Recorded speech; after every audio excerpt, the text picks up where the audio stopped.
So hi everyone, this is Ashwin Jaiswal and now we are moving to our chapter number 8 of ICSE Commercial Studies class 10.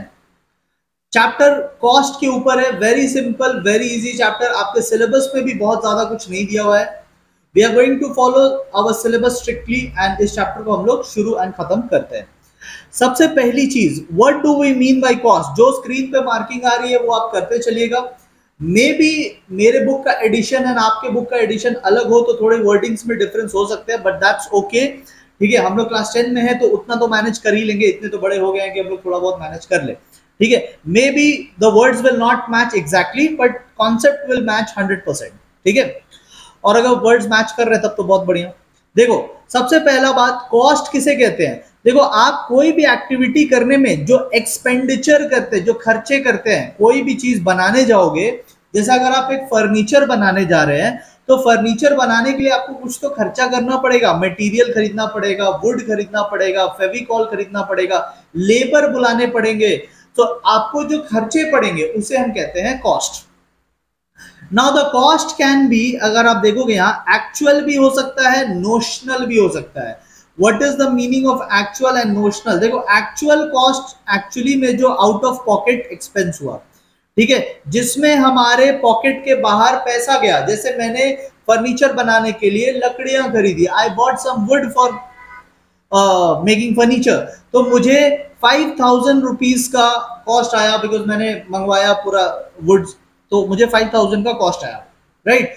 And certain cost are notional cost. Notional cost वो होते हैं जो actually में नहीं लगे हैं but estimate करना पड़ रहा है। जैसे कि मैं खुद इस प्रोडक्शन को सुपरवाइज कर रहा हूं, मैं खुद सुपरवाइज कर रहा हूं, I am supervising this production. अगर मैं बाहर से किसी सुपरवाइजर को लाता तो मुझे पैसे देने पड़ते उसको, लेट्स से मुझे उससे 2,000 रुपए देने पड़ते, बट मुझे किसी को देना नहीं पड़ रहा है क्योंकि this work is done by me, my self. तो इसे बोलते हैं notional cost. Notional cost actually पे नहीं लगता, इसे हम अज्यूम करते हैं। जैसे अगर आपके फादर गाड़ी ड्राइव कर रहे हैं तो उन्हें किसी को पैसे देने की जरूरत नहीं है, लेकिन अगर वही वो ड्राइवर रख लेते तो कॉस्ट आ जाता। तो अगर आपके फादर ने खुद से ड्राइव किया तो कितने पैसे बच गए, उसे हम कहते हैं नोशनल। तो दोनों ही कॉस्ट होता है, ठीक है, एक्चुअल में जो लगे और नोशनली जो लगे, दोनों ही कॉस्ट होता है, राइट। ओके, आइए, definition was not very important, even this portion is not in your syllabus. ठीक है, हालांकि इस पोर्शन को हम लोग थोड़ा डिटेल में अलग तरीके से डिस्कस करेंगे, तो यहां से आप छोड़ दो, हम लोग वैसे भी इसको डिटेल में टेकअप करने वाले हैं नेक्स्ट टॉपिक में। तो ये आ गया हमारा next topic, this is in our syllabus और हमें अब उसे पढ़ना है। Classification of cost, type of cost based on nature. Nature मतलब उसकी कैरेक्टरिस्टिक, ठीक है, नेचर मतलब उसकी कैरेक्टरिस्टिक। तो कैरेक्टरिस्टिक के पॉइंट ऑफ व्यू से कॉस्ट कितने टाइप के हो सकते हैं? They can be either direct cost और indirect cost. Cost can be either direct और इट कैन बी इनडायरेक्ट। अब डिटेल में समझते हैं। अब यहां पे आपको कॉन्सेप्ट बना के रखना है।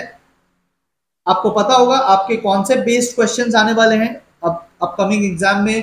Council has change the paper pattern. अभी पुराने जमाने वाले क्वेश्चन नहीं, अब न्यू कैटेगरी के क्वेश्चन आएंगे।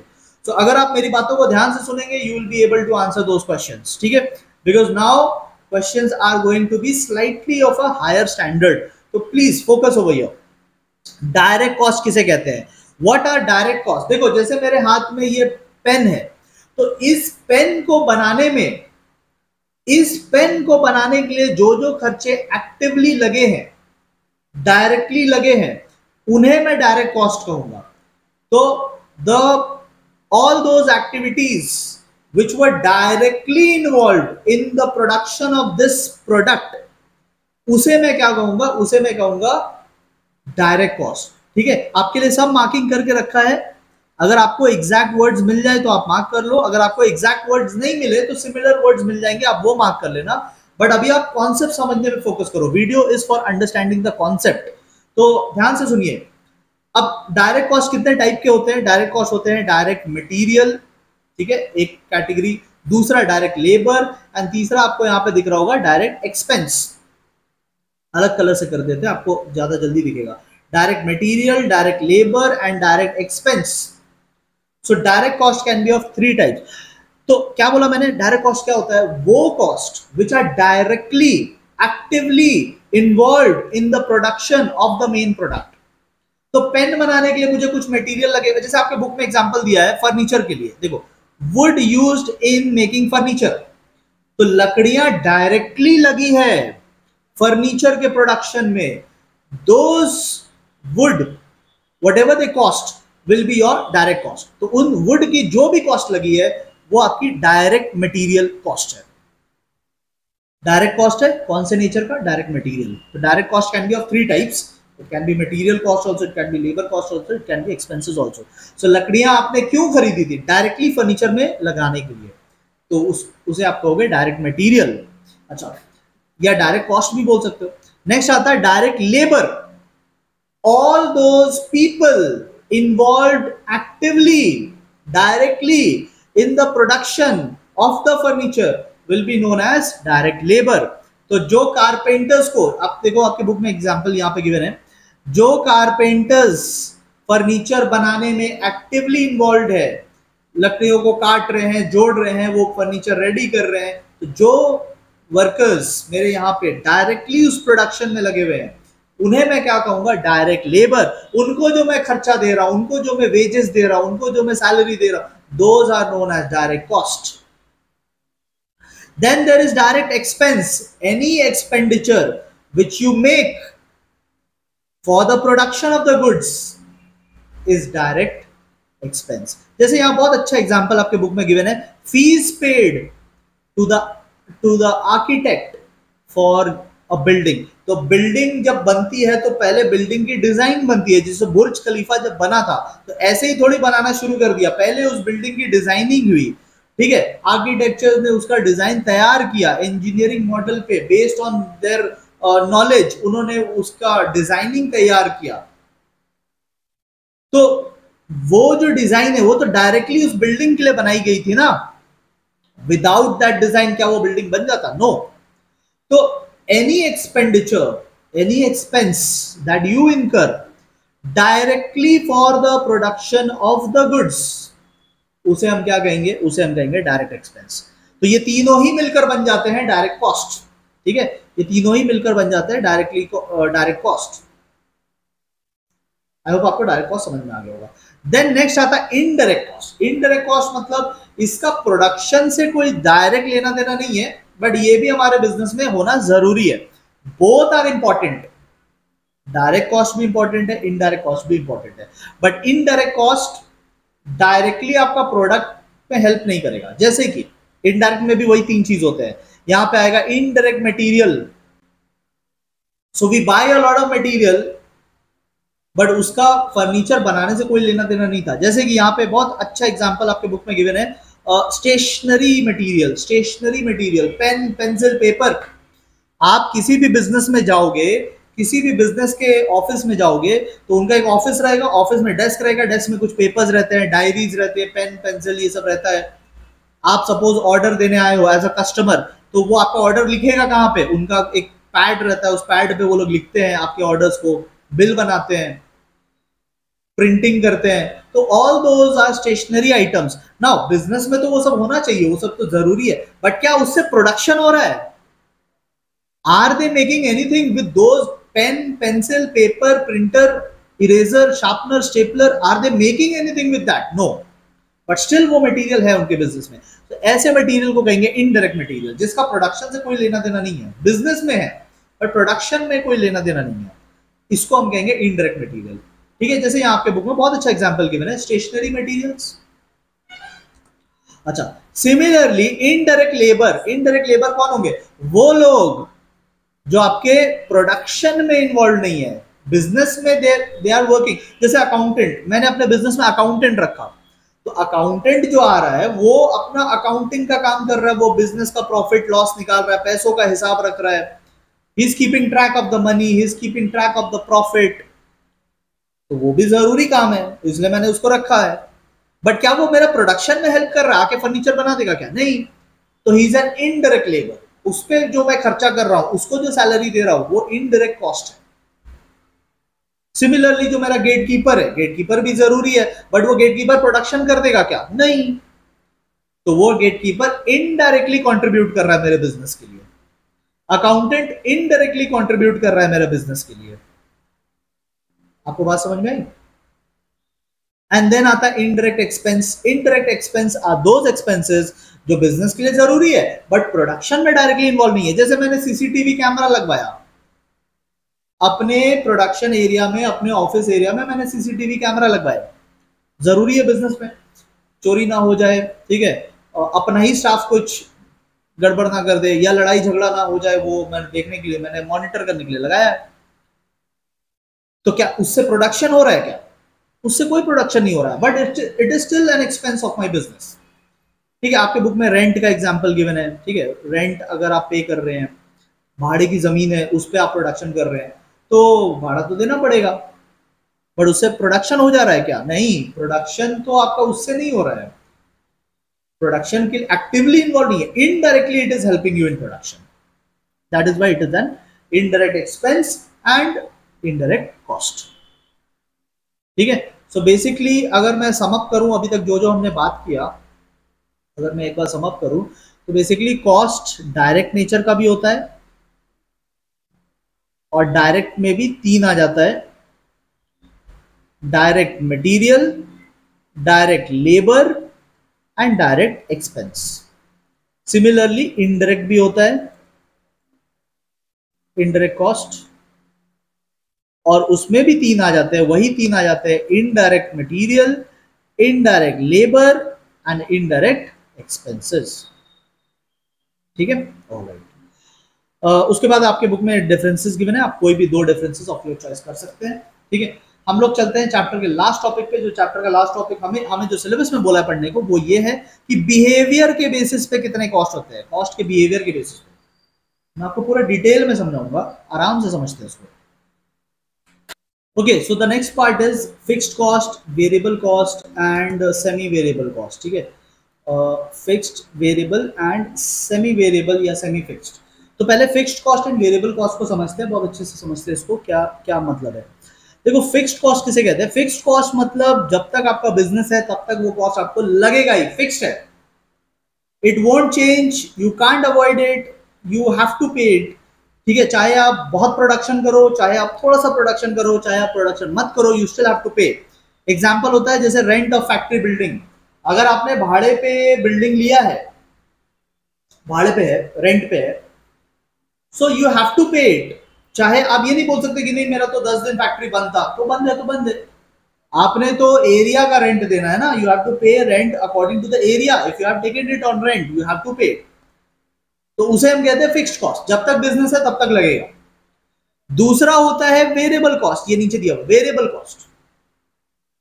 वेरिएबल कॉस्ट देखो नाम में ही है, vary, variable comes from the word vary. Vary मतलब जो चेंज होता है.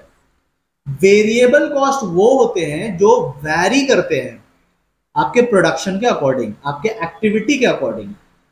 जहां आपने ज्यादा प्रोडक्शन किया तो आपको ज्यादा कॉस्ट लगेगा. जैसे material, you make more products, you will need more material. जैसे लेबर का खर्चा, you make more products, you will need more labour. So anything that varies according to your production is variable cost.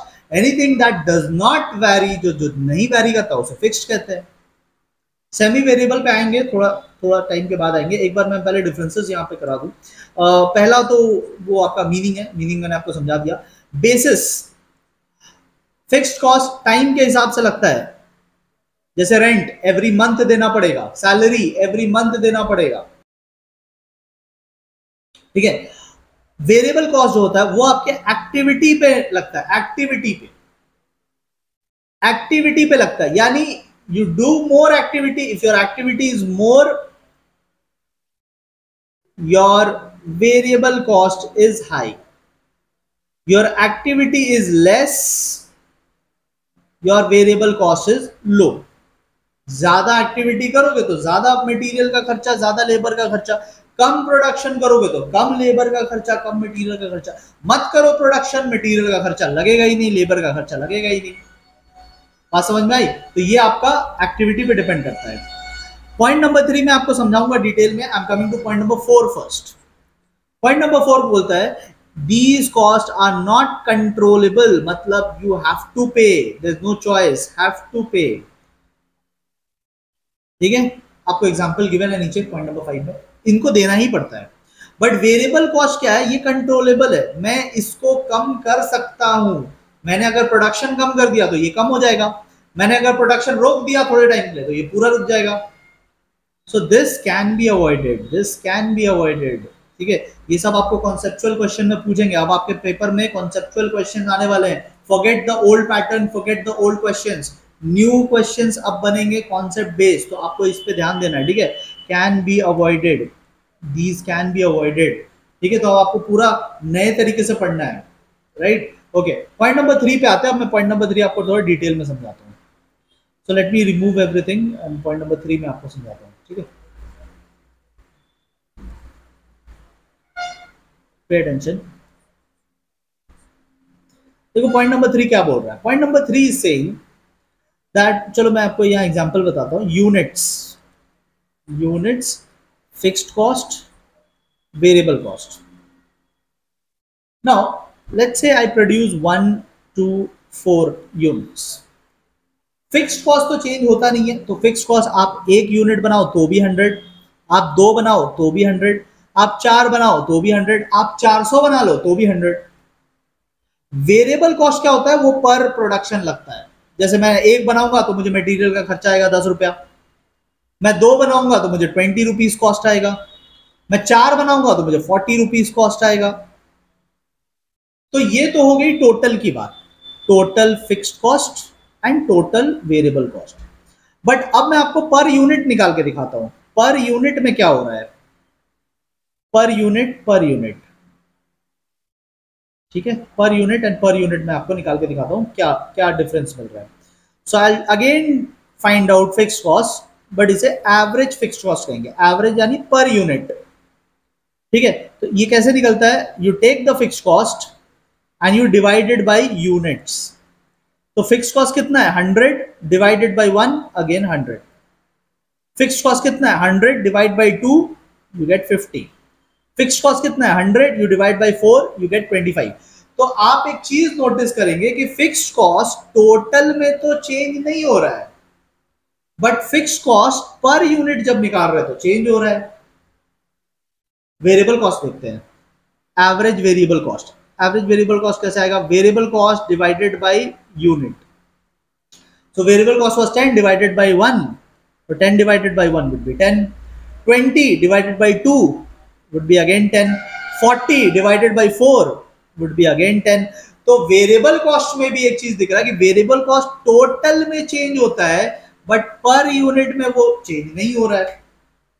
यही आपका point number 3 में लिखा हुआ है, यही चीज डिफरेंस नंबर 3 में लिखा हुआ है कि फिक्स्ड कॉस्ट जो है वो फिक्स्ड रहता है टोटल में, बट चेंज हो जाता है पर यूनिट में।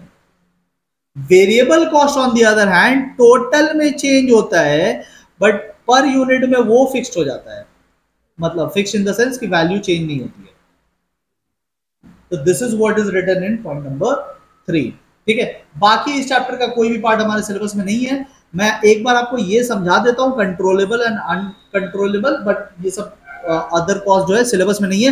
पुराने जमाने में होता था, तो आप देखोगे बैक क्वेश्चन में बहुत पुराने आईसीएसई के क्वेश्चन में दिया है, क्योंकि उस टाइम होता था, अब नहीं होता है। तो these portion are not in the syllabus. You should also cross check the syllabus, जो आपके बुक के स्टार्टिंग में दिया रहता है। You should also cross check it. whatever was in the syllabus I've already done it, but I'm doing one extra part because मुझे लगता है ये आपको थोड़ा समझ के रखना चाहिए। कंट्रोलेबल कॉस्ट वो होता है जिसे हम कंट्रोल कर सकते हैं, यानी उसका कम ज्यादा होना can be dependent on our activity. तो वेरिएबल कॉस्ट जो होता है ना, वो यही होता है, वेरिएबल कॉस्ट। मैं इसीलिए आपको ये वाला करवा रहा हूँ क्योंकि ये लिंक्ड है वेरिएबल कॉस्ट से। वेरिएबल कॉस्ट और कंट्रोलेबल कॉस्ट, आप अगर एक्टिविटी कम ज्यादा करेंगे तो ये भी कम ज्यादा होगा। अनकंट्रोलेबल कॉस्ट वो होता है कि आप इसको कंट्रोल कर ही नहीं पाएंगे, आपका कोई भी इस पर मॉनिटरिंग करना बेकार है। ये अगर आप बिजनेस कर रहे हैं तो ये आपको लगेगा ही। ठीक है, इनको हम बोलते हैं अनकंट्रोलेबल कॉस्ट। तो जो फिक्स्ड कॉस्ट होते हैं ना, फिक्स्ड कॉस्ट यही वाले होते हैं, this can not B control. यहाँ आपको एग्जांपल, बहुत अच्छा सा एग्जांपल दिया है, जैसे इन्वेंट्री कॉस्ट। इन्वेंट्री कॉस्ट मतलब स्टॉक को मेंटेन करने का कॉस्ट। हमारे गोडाउन में लकड़ियां पड़ी हुई है, बट अगर बारिश हो जाए तो लकड़ी खराब हो जाएगी। वी हैव इन आवर, हमारा फर्नीचर का काम है, तो जो वुड हमने रखा है गोडाउन में वो तो खराब हो जाएगा ना अगर बारिश आ गया, और लीकेज हुआ and all the wood will be wasted, तो उस वुड को प्रोटेक्ट करना, मेंटेन करना, इनको बोलते हैं इन्वेंट्री कॉस्ट। तो एक बात बताओ, अगर आपने इन्वेंट्री ही कम रखा, अगर आपने वुड ही कम रखा, तो आपका ये कॉस्ट कम हो जाएगा। अगर आपने वुड रखा ही नहीं है तो ये आपका कॉस्ट लगेगा ही नहीं। अगर आपने बहुत वुड रखा है तो ये कॉस्ट आपका बहुत ज्यादा आएगा। तो इन्वेंट्री कॉस्ट कैसा हो गया? Controlled. It can be controlled, you can reduce it, you can avoid it totally, आपके एक्टिविटी पे डिपेंडेंट है। But there is a second cost, obsolescence can not be avoided.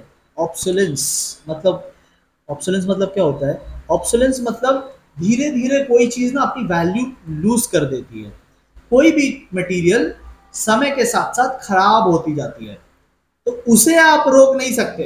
अगर आपने लकड़ी रखा और 20 साल तक यूज ही नहीं किया तो वो लकड़ी वेस्ट हो जाएगा, पड़े पड़े खराब हो जाएगा, आपने जो भी पैसे लगाए थे वो वेस्ट हो जाएंगे आपके। तो that can not be avoided, you can't avoid it from decaying, right? तो आप शॉर्ट टर्म तो प्रोटेक्शन कर सकते हैं बट लॉन्ग टर्म आप नहीं बचा सकते। तो variable cost can be protected but fixed cost can not be protected. With this we have ended our chapter number 8। हमने 50% से ज्यादा अपने कमर्शियल स्टडीज के सिलेबस कवर कर लिए हैं।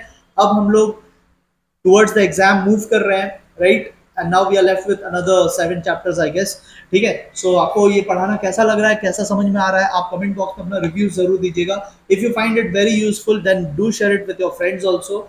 Thank you so much everyone. We'll meet very soon with the next video.